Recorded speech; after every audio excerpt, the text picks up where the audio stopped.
샬롬, 한 주 동안 주님의 은혜 가운데 평안하셨습니까? 오늘도 주님이 주시는 말씀을 생각해 보시면서 우리의 삶을 되돌아보며 또 앞으로의 우리의 신앙을 점검해 보는 시간이 되었으면 합니다. 이 아침에 주신 하나님의 말씀은 마가복음 3장 1절로 6절까지의 말씀입니다. 마가복음 3장 1절로 6절까지의 말씀, 우리 다 함께 합독하도록 하겠습니다. 예수께서 다시 회당에 들어가시니 한쪽 손 마른 사람이 거기 있는지라 사람들이 예수를 고발하려 하여 안식일에 그 사람을 고치시는가 주시하고 있거늘 예수께서 손 마른 사람에게 이르시되 한가운데에 일어서라 하시고 그들에게 이르시되 안식일에 선을 행하는 것과 악을 행하는 것 생명을 구하는 것과 죽이는 것 어느 것이 옳으냐 하시니 그들이 잠잠하거늘 그들의 마음이 완악함을 탄식하사 노하심으로 그들을 둘러보시고 그 사람에게 이르시되 내 손을 내밀라 하시니 내밀매 그 손이 회복되었더라. 바리새인들이 나가서 곧 헤롯 왕과 함께 어떻게 하여 예수를 죽일까 의논하니라. 아멘. 이 땅에 이웃들을 살리기 위해 자신을 희생하기로 결단한 사람들이 종종 있습니다. 40대 초반의 그리스도인 자매님이 건강검진 과정에서 암 선고를 받게 되었어요. 상당히 암이 오랫동안 진행되었기 때문에 얼마 남지 않았다는 불행한 선고를 받게 되었습니다. 이분에게는 중학교를 다니는 아들이 있었고 고등학교를 다니는 딸이 있었습니다. 의사 선생님은 이 자매님에게 둘 중에 하나를 선택하도록 말씀을 하셨어요. 첫째는 고통스럽지만 방사선 치료를 받으면서 조금이라도 이 땅에서 더 오래 생존을 유지하는 방법이 있고, 또 하나는 어차피 이것은 고칠 수 없는 병이기 때문에 집에서 편안히 요양을 하면서 덜 고통스럽게 죽음을 대비하시는 방법이 있다고 했습니다. 이 둘 중에 하나를 선택하도록 요구를 받았죠. 이분은 하나님 앞에 기도하시면서 내가 엄마로서 무엇을 해야 할까? 무엇이 최선일까? 아내로서, 엄마로서 내가 어떻게 할까? 생각하다가 방사선 치료를 받기로 결심하셨다고 합니다. 그러면서 그 치료를 받기로 결단하면서 자기의 사랑하는 자녀들에게 매우 감동적인 편지를 썼습니다. 이런 내용이었어요. 엄마는 그리스도인으로서 천국의 소망을 가지고 있다. 엄마는 죽음이 준비되어 있기 때문에 더 이상 이 땅에서의 삶에 대한 미련은 없다. 그럼에도 불구하고 엄마는 방사선 치료를 받기로 선택했다. 그것은 나를 위해서가 아니다. 사랑하는 너희들 때문에 그렇게 하기로 결심했다. 너희들이 10대의 시절, 사춘기의 인생의 가장 중요한 시기를 지나가고 있는 너희들에게 엄마를 필요로 할 때 내가 너희들 곁에 있어 주기 위해서다. 어떤 대가를 치르면서라도 나는 너희들이 정말 필요했던 시간에 엄마가 너희들 곁에 있었다는 그 기억을 위해서 나는 이 질병과 더불어 투병하기로 결심했다. 이분은 자기 자녀들에게 축복이 되는 인생, 그리고 자녀들에게 도움이 되기 위해서 자신의 고통을 선택하기로 결심한 것입니다. 중국 우한에서 발생한 코로나 바이러스 확산 초기에 지역이 폐쇄당하고 확진자가 연일 확산되고 있을 때 우한 지역의 그리스도인들이 가가호호 다니면서 생필품을 전달했던 사실들을 잘 알고 계실 겁니다. 그들이 감염될 수도 있는 상황에도 불구하고 말이죠. 또 어떠합니까? 의료진들, 119 구조대원들은 어떠합니까? 심지어 병원에서 나온 감염된 물질을 수거하고 그 병실을 소독하시는 분들. 그런가 하면 반대로 자신이 살기 위해서 이웃들을 죽이는 사람들이 없잖아 있었습니다. 가까운 사례로 이스라엘 총리가 자신의 정치적 생명을 연장하기 위해서 팔레스타인 가자지구에 무력으로 진압하려고 했던 일들.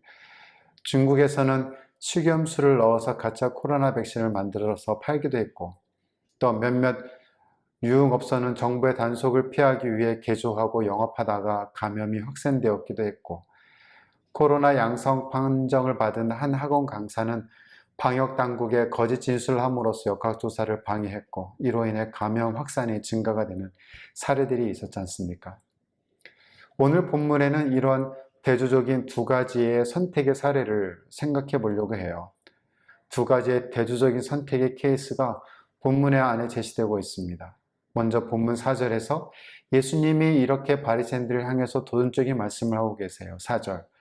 그들에게 이르시되 안식일에 선을 행하는 것과 악을 행하는 것, 생명을 구하는 것과 죽이는 것, 어느 것이 옳으냐 하시니 그들이 잠잠하거늘.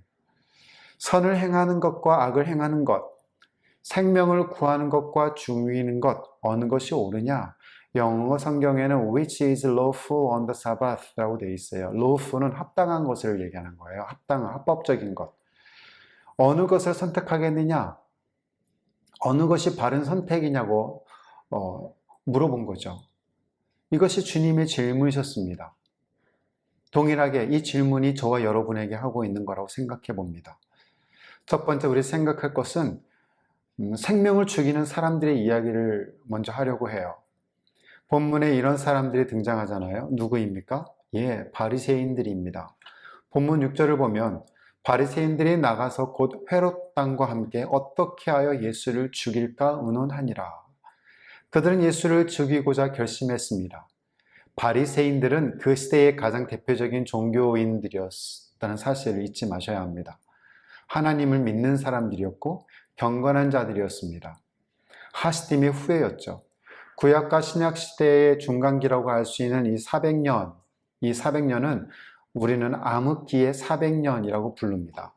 이때 이 중간 시대에 민족을 보호하고 자기 나라를 외적으로부터 다시 빼앗기 위해서 그들의 자랑스러운 종교적인 전통과 하나님의 율법, 모세 율법, 토라, 그 율법의 전통을 수호하기 위해서 일어났던 사람들이 소위 하시딤이라고 불려졌습니다. 그런 경건한 사람들의 후예가 바로 바리새인들이었죠. 이런 경건한 사람들이 어느 날 잘못된 발상, 잘못된 의식구조로 그들의 생각 안에 수용되기 시작했죠. 그리고 그들은 사람들을, 이웃들을 살리는 사람이 아니라 이웃을 죽이는 사람들로 변신해 가기 시작했습니다.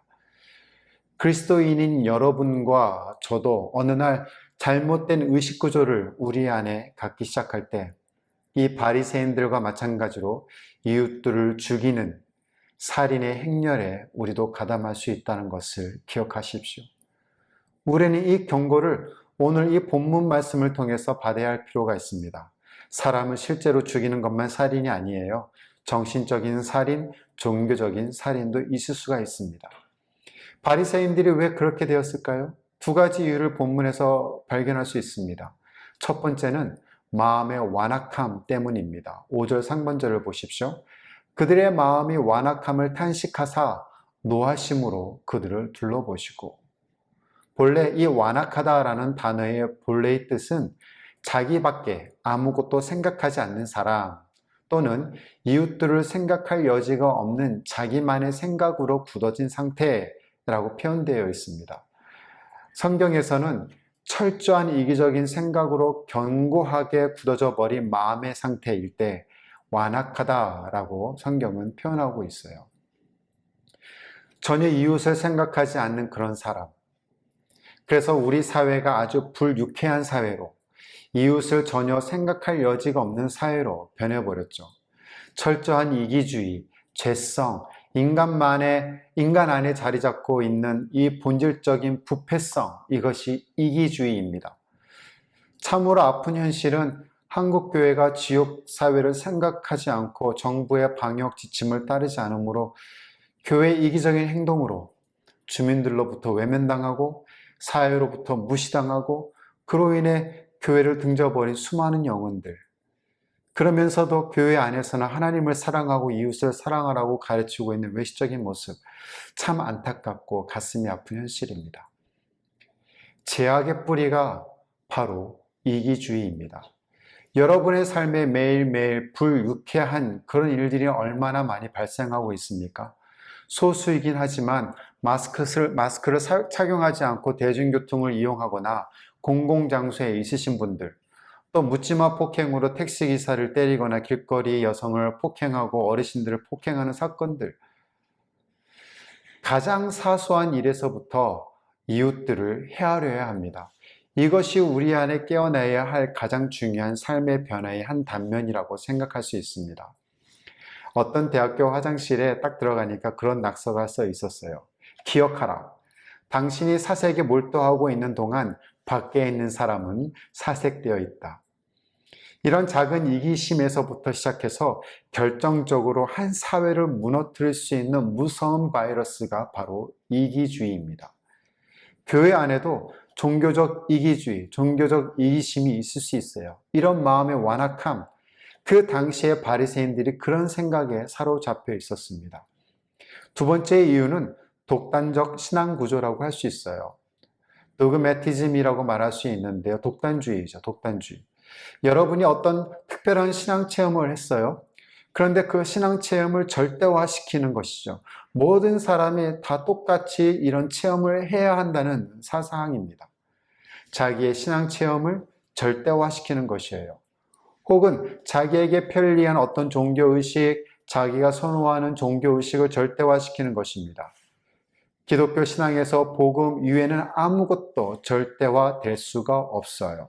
그런데 체험을 절대화한다든지 종교의식을 절대화한다든지 혹은 기독교의 많은 교리 중 그리 중요하지 않은 어떤 부분을 절대화시킬 때 우리는 독단주의에 빠질 수가 있습니다. 마치 바리새인처럼 말이죠.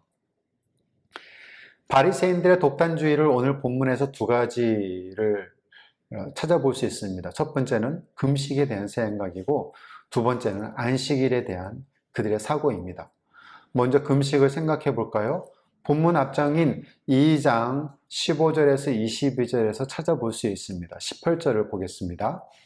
요한의 제자들과 바리새인들이 금식하고 있는지라 사람들이 예수께 와서 말하되 요한의 제자들과 바리새인의 제자들은 금식을 하는데 어찌하여 당신의 제자들은 금식하지 아니하나이까? 금식 가지고 예수님께 시비를 거는 거예요. 그 전 배경은 세리 마태가 주님 앞에 돌아와서 구원을 받고 예수님의 제자가 되었습니다. 주님은 너무 기쁘셨고 마태의 집에서 그와 함께 식사를 하고 계셨죠. 15절 말씀.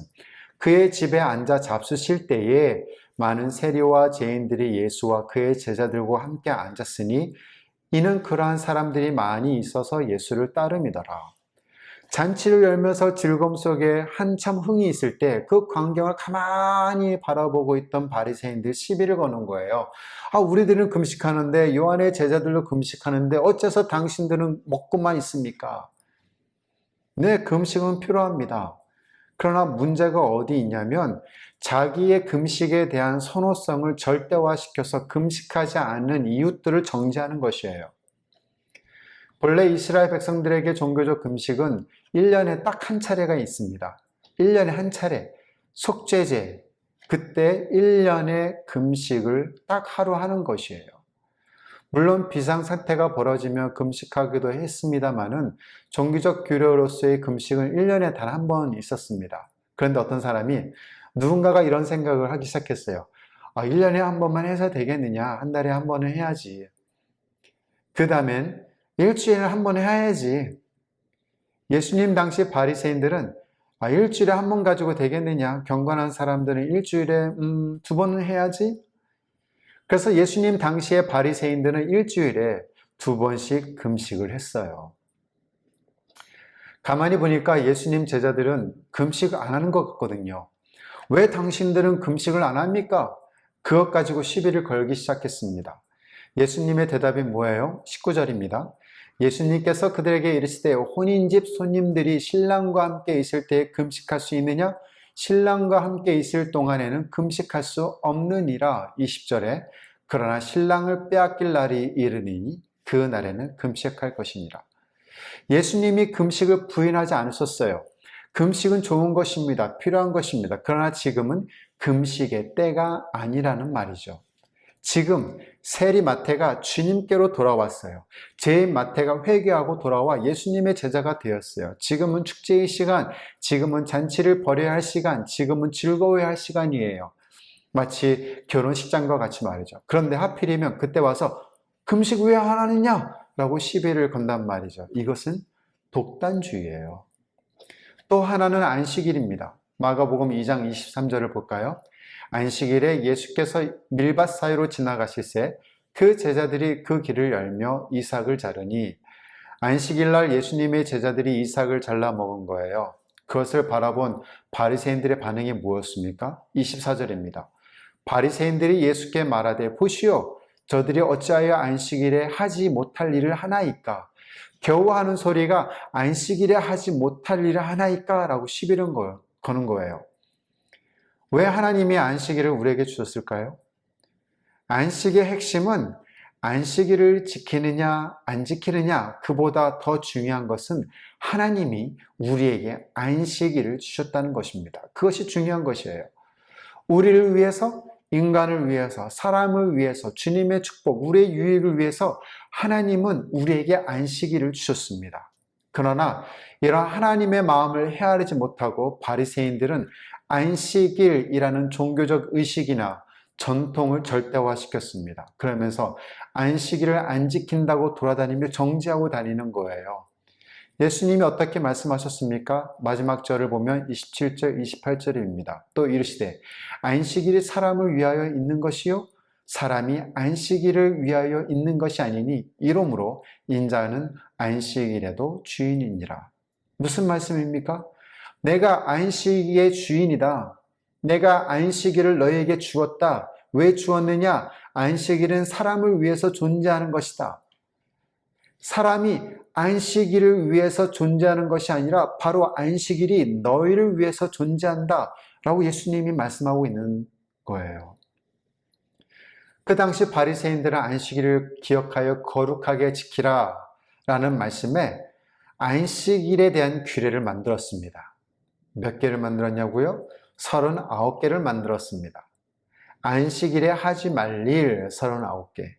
그리고 각각의 계명마다 다시 세칙 6개씩을 만들었어요. 그러니까 39개 곱하기 6은 234개, 234개 규례를 만들었습니다. 얼마나 많아요. 그러니까 안식일 날 조금만 잘못하면 이것에 걸리나 안 걸리나, 안식일 날 그것 때문에 스트레스가 되는 거예요. 하나님은 우리의 유익, 우리의 안식, 우리의 휴식, 우리의 새로운 창조, 레크레이션, 그리고 우리의 유익을 위해 주셨건만 이것을 지키느냐 안 지키느냐 그것 가지고 사람을 얽매이고 있던 것이죠. 그래서 안식일은 축복이 아니라 무거운 종교적 부담이 되고 말았던 것이에요. 이것 가지고 사람들을 죽이고 있었어요. 바리새인들이 사람들을 어떻게 죽였습니까? 두 가지로 죽였습니다. 첫째는 말입니다. 말. 이것 가지고 시비 걸면서 정죄하면서 부정적인 언어를 사용하면서 바리새인들은 그 시대의 사람들에게 무거운 짐을 지웠고 사람들을 죽이고 있었습니다. 바로 말로 말이죠. 여기 마가복음 2장에 나타난 바리새인들의 언어를 보십시오. 그들의 날카로운 말, 사람들을 파헤치고 사람들을 죽이고 사람들을 찌르고 있었던 그들의 부정적인 언어의 정체를 헤아려 볼 수 있습니다. 16절을 볼까요? 바리새인의 서기관들이 예수께서 죄인 및 세리들과 함께 잡수시는 것을 보고 그 제자들에게 이르되 어찌하여 세리 및 죄인들과 함께 먹는가? 평범하게 하는 말이 아니에요. 뭐라고 말했습니까? 어찌하여 세리 및 죄인들과 함께 먹는가? Why does he eat with tax collectors and sinners? 바리새인들의 일관성 있는 의식 구조를 살펴보십시오. 24절입니다. 바리새인들이 예수께 말하되 보시오 저희가 어찌하여 안식일에 하지 못할 일을 하나이까? Look, why are they doing what is unlawful on Sabbath? 교회가 피딩 사역하고 있는 노숙자들에게 가서 하나님의 말씀을 가르친다고 해요. 주일에 배고픔을 해결하기 위해서 일을 하지 마세요. 그것은 죄입니다. 라고 말한다고 생각해 보십시오. 어떻습니까? 만약 저희가 그렇게 행한다면 하나님의 마음을 헤아리지 못하는 것이에요. 어찌하여 세리 및 죄인들과 함께 먹는가? 어찌하여 안식일에 하지 못할 일을 하나이까? 이것이 바리새인들의 말이었어요. 그들은 이 말로 얼마나 이웃들을 정죄하며 상처를 주었겠습니까? 신앙 좋은 사람들이 이런 독단주의에 빠질 수가 있습니다. 새벽기도 얼마나 축복입니까? 그런데 그것이 자기에게 축복이 되었다고 해서 그렇게 하지 않는 사람들 향해서 정죄하고 돌아다니며 안 된다는 말이에요. 당신 어찌하여 새벽 기도해도 안 나옵니까? 이러시면 안 된다는 말이에요. 그 다음에 뭐가 나타나요? 정죄가 시작됩니다. 죽이는 것이에요. 큐티 얼마나 좋은 축복입니까? 모든 성도님들이 큐티할 수 있기를 기대합니다. 그러나 큐티하는 사람이 큐티 안 하는 사람을 정죄할 수 있어요. 크리스찬이 되어갖고 큐티도 안 하면서 당신이 인간이냐? 짐승이지. 이런 식으로 자기의 신앙으로 남들을 정죄할 수 있습니다. 제발 그러지 마십시오. 이웃들을 생각하지 않는 가시 돋친 언어, 날카로운 칼날처럼 날카로운 언어로 우리가 이웃들의 가슴에 상처를 주고 이웃들을 허는 일들이 얼마나 많이 있었습니까? 스펜 기자는 하나님 내 입술에 파수꾼을 세워주소서라고 고백을 했어요. 여러분이 생각하지 않은 말, 종교적인 독설로 이웃들에게 상처 준 일들이 얼마나 많이 있습니까? 말로 우리는 이웃들을 죽이는 자가 될 수 있습니다. 그런가 하면 우리는 편파적인 행동으로 이웃들을 죽일 수가 있습니다. 선택적 교제이죠. 여기 보면 바리새인들이 예수님께 어떻게 당신이 세리들과 죄인들과 함께 먹을 수 있느냐라고 시비를 걸고 있어요. 어느 한 성도님이 파스터 어떻게 그런 사람들과 같이 다닙니까? 제가 그랬습니다. 저라도 같이 교제하지 않으면 누가 교제하겠어요? 만약 여러분이 선택적 교제가 익숙해져 있다면 여러분은 늘 교제하는 사람과 교제하면서 어떤 이들을 무시하기 시작할 수 있습니다. 여러분이 노골적으로 이웃들을 헐지 않아도 이웃들을 무시함으로 이웃들을 죽일 수 있다는 사실을 아셔야 합니다. 인생에서 슬픈 것은 잊혀지는 존재가 아니라 무관심의 대상이 되는 것이에요. 이웃에 대한 무관심, 무시하는 것, 이것처럼 이웃을 죽일 수 있는 독서가 없습니다. 바리새인들처럼 말이죠. 오죽하면 예수님이 바리새인들에게 독사 같은 자들이라고 표현했겠습니까? 이제 생명을 살리는 이야기를 해봅시다. 생명을 살리는 사람들 누구였습니까? 대표적으로 예수님이시죠. 자, 본문에 어떻게 시작합니까? 3장 1절입니다. 예수께서 다시 회당에 들어가시니 한쪽 손 많은 사람이 거기 있는지라. 안식일에 가버나움 회당에 다시 들어가셨어요. 그곳에 손 많은 사람을 보셨습니다. 본문에 해석한 어떤 유대인 고전에 이 사람이 석수공이라고 표현되어 있어요. 돌을 깎아서 일하는 사람이죠. 그런데 이 손이 말랐다는 겁니다. 이건 치명적인 일이에요. 더 이상 작업을 수행할 수 없는 능력이란 얘기죠. 그는 폐연이 되었습니다. 얼마나 인생에 대한 좌절과 낭망에 빠졌겠어요? 주님께서는 그 사람을 보셨어요. 그러나 바리새인들은 무엇을 보았습니까? 2절.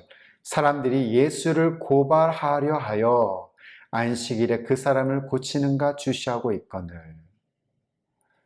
영어 성경에 어떻게 되어 있습니까? Some of them were looking for a reason to accuse Jesus. 예수님을 고발하기 위해서라는 거예요. 바리새인들은 안식일에 예수님이 이 사람을 고치나 안 고치나 보는 것이 그들의 관심사였어요. 이 불쌍한 사람에 대하여 내가 어떻게 도움이 되어줄 수 있을까? 이런 사고가 전혀 없다는 말입니다. 복음적 사고가 없어요.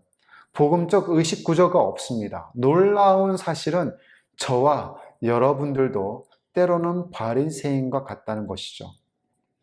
복음을 받아들인 복음적인 그리스도인들 안에도 복음적 사고나 복음적 생활 양식이 없을 수 있습니다. 무슨 얘기인 줄 아세요? 우리가 예수를 받아들이고 복음을 받아들였지만 우리의 생활 양식, 우리의 의식 구조는 아직도 비복음적이라는 말입니다. 비복음적. 여전히 우리는 율법주의적 의식 구조를 가지고 있을 수가 있어요. 율법주의적 의식 구조로 이웃을 정죄하고 비판하고 있다는 말입니다. 어떻게 하면 예수님처럼 이웃들에게 복음이 될 수 있는 인생을 살 수 있을까요? 두 가지가 필요해요. 첫 번째는 사람들을 중요시 여기는 겁니다. 그리고 어떻게 도울 것인가를 진지하게 모색하는 태도가 필요합니다. 복음적 삶의 모습, 뭐일 것 같습니까? 모든 사람을 중요시 여기는 것입니다. 모든 사람을 소중하게 여기는 것이에요. 특히 약한 사람을 도와줘야 합니다. 여기서부터 우리의 복음적 삶의 모습은 시작되는 것입니다. 그리고 도와주실 때 실질적으로 도와주셔야 합니다. 구멍난 양말을 신고 있는 형제에게 양말 구멍 났다가 아니라 편의점에 가서 새로운 양말을 사서 주거나 양말을 꼬맬 수 있는 실패를 사주는 거죠. 본문에서 세리에게 가장 필요한 것이 무엇이라고 생각합니까? 아무도 상대해 주는 사람이 없었어요. 인간 쓰레기, 매국노, 사람들에게 버림받은 소외된 인생, 이것이 세리들의 대명사였습니다. 그런데 예수님은 세리를 어떻게 도우셨습니까? 예, 그들을 상대해 주셨어요. 심지어 그와 더불어 앉아서 잔치를 즐기고 계셨죠. 그것이 뻔히 그 사회에 문제가 될 것을 알았어요. 아니, 예수가 저 죄인들과 함께 앉아 있었어? 그럼에도 불구하고 이 세리를 공개적으로 상대해 주셨습니다. 그것이 그의 필요였기 때문입니다. 그의 필요를 도와주셨어요. 손 많은 사람에게는 어떤 도움이 필요했나요? 그가 필요했던 그 도움은 바로 손을 펴는 일이었습니다. 예수님은 어떻게 도우셨습니까? 예수님은 네 손을 펴라. 5절 하반절 말씀입니다. 그 사람에게 이르시되 내 손을 내밀라 하시니 내밀매 그 손이 회복되었더라. Stretch out your hand. 그 순간 손만 회복되었다고 생각하진 않아요. 그 순간 좌절하고 낙심 속에 미래를 포기했던 그 사람의 인생이 회복되는 순간으로 변화되었을 것이라고 생각합니다. 예수님은 손 많은 사람을 돕기 위해서 대가를 지불하셨어요. 안식일에 이 사람을 치료했잖아요. 안식일을 범한 자여, 그 오해를 받으면서도 사람들의 비난을 받으면서도 한 사람을 향한, 한 인간을 향한 진지한 예수님의 사랑을 보여주셨습니다. 또한 제 가운데 있는 우리를 실질적으로 도와주시기 위해서 그분의 마지막 사랑의 증표인 십자가에서 죽으셨죠. 자기를 희생하시고 자기를 죽이시고 우리와 이웃을 살리셨던 예수님, 이런 마음, 이런 태도로 우리가 이웃들을 향해서 살리는 자로 나셔야 합니다. 여러분은 이웃을 죽이는 자들일까요? 아니면 살리는 자들일까요? 여러분의 말과 행동으로 이웃들을 망가뜨릴 수 있고 이웃을 살릴 수 있습니다. 여러분의 말과 행동으로 여러분의 자녀들을 살릴 수도 있고 죽일 수도 있습니다. 여러분이 사랑하는 사람들을 살릴 수 있고 여러분이 미워하는 사람들을 죽일 수도 있습니다. 주님께서 저와 여러분을 살리시기 위해 십자가를 지셔야만 했듯이 우리도 그렇게 할 수 있도록 도와달라고 기도하면 어떨까요? 하나님께서는 여러분을 살리는 자로 부르셨음을 기억하십시오. 주께서 여러분을 살려주셨기에 남은 인생을 허비하고 낭비하는 것이 아니라 이웃의 영혼을 살리고 이웃을 사랑하고 이웃을 섬기며 살아가시면 어떨까요? 신앙의 이기주의와 독단주의로 이웃들에게 상처를 주고 아픔을 주는 신앙인이 아닌 아픔을 같이 하고 슬픔을 같이 하며 웃을 때 같이 웃을 수 있는 신앙인으로 남을 정죄하기보다 그를 위해 한 번 더 기도해 주는 신앙인으로 이웃을 내 몸같이 사랑하는 신앙인으로 말이죠. 무너진 한국교회의 위상을 다시 회복하는 일에 작은 불꽃이 되어 주십시오. 길 떠난 탕자들이 여러분의 선한 행위를 보고 다시 주님의 품으로 돌아오는 일들이 일어나도록 행하여 주십시오. 생명을 구하는 성도님들이 되어 주시기를 예수님의 이름으로 축원드립니다.